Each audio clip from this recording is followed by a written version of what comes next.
Hello friends, Radhe Radhe, जय श्री कृष्णा सभी को। कैसे हैं आप सभी? स्वागत है आप सभी का मेरे यूट्यूब चैनल पे।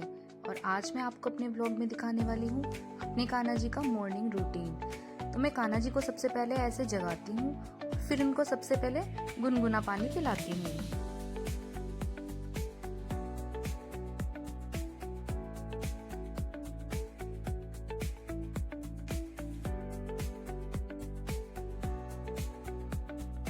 गुनगुना पानी पिलाने के बाद ही मैं कान्हा जी को स्नान कराती हूँ। और सबसे पहले जिस बर्तन में उनको स्नान कराती हूँ उसमें स्वास्तिक बनाती हूँ और उसके बाद ही उनका स्नान शुरू करती हूँ।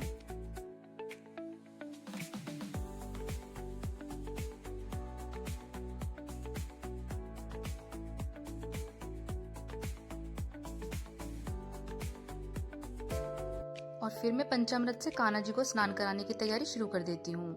मैं यहाँ पर अपने कान्हा जी को बैठाती हूँ और तब तक मैं पंचामृत बनाती हूँ। पंचामृत बनाने के लिए मैंने 5 चम्मच दूध, 2 चम्मच दही, 1 चम्मच घी, 1 चम्मच शहद, 1 चम्मच चीनी या मिश्री, जो भी आपके पास हो आप ले सकते हैं। जरूरी नहीं है कि आप कान्हा जी को रोज ही पंचामृत से स्नान कराएं, पर हफ्ते में 1-2 बार जरूर कराएं। और इसमें आप 2 तुलसी के पत्ते जरूर डालें, बहुत ही शुभ माने जाते हैं।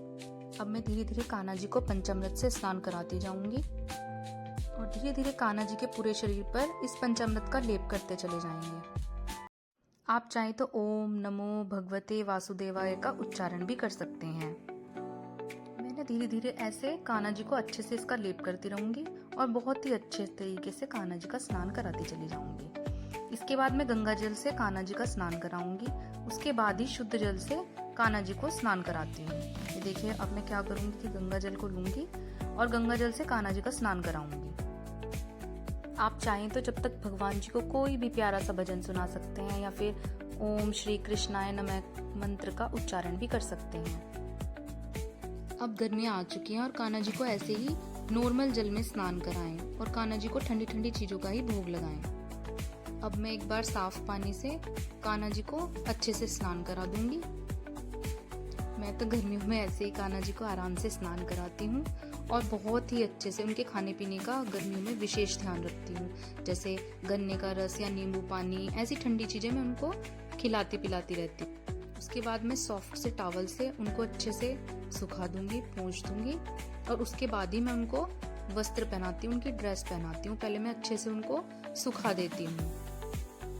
ये देखिए, आप देख सकते हैं कि मैंने अच्छे से उनको बिल्कुल पोंछ दिया है और अब मैं उनको वस्त्र पहनाने स्टार्ट करती हूँ। सबसे पहले मैं उनकी ड्रेस पहना देती हूँ।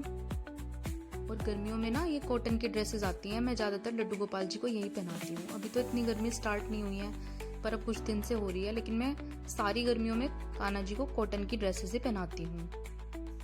घर में कान्हा जी को ऐसे ही कपड़े पहनाएं जिनमें कान्हा जी को आराम मिले। और इसके बाद मैं उनका ऐसे ही श्रृंगार करना शुरू कर देती हूँ। वैसे तो मैं कान्हा जी का ज्यादा श्रृंगार नहीं करती हूँ, पर थोड़ा बहुत जितना भी मैं कर पाती हूँ उतना मैं करती हूँ। अगर कान्हा जी के स्नान में या श्रृंगार में कोई कमी हो तो आप मुझे कमेंट में जरूर बताइएगा।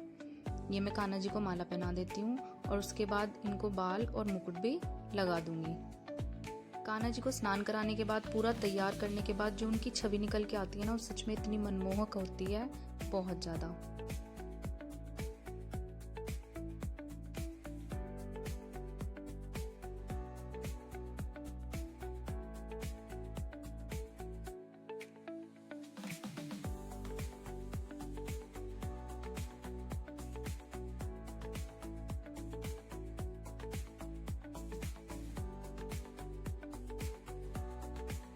कान्हा जी को तैयार करने के बाद मैं अपनी भी पूजा की तैयारी कर लेती हूँ।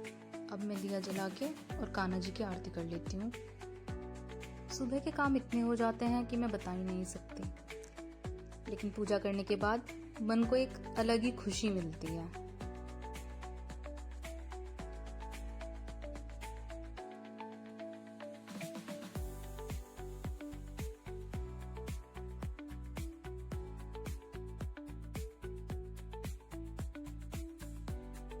अगर आपको मेरी वीडियो अच्छी लगी हो तो वीडियो को लाइक करना और चैनल को सब्सक्राइब करना मत भूलना।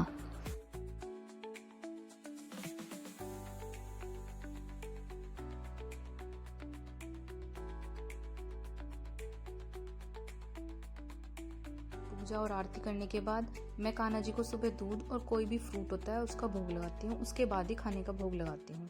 सबसे पहले मैं कान्हा जी को मॉर्निंग में दूध और कोई भी फ्रूट जो भी होता है वही देती हूँ।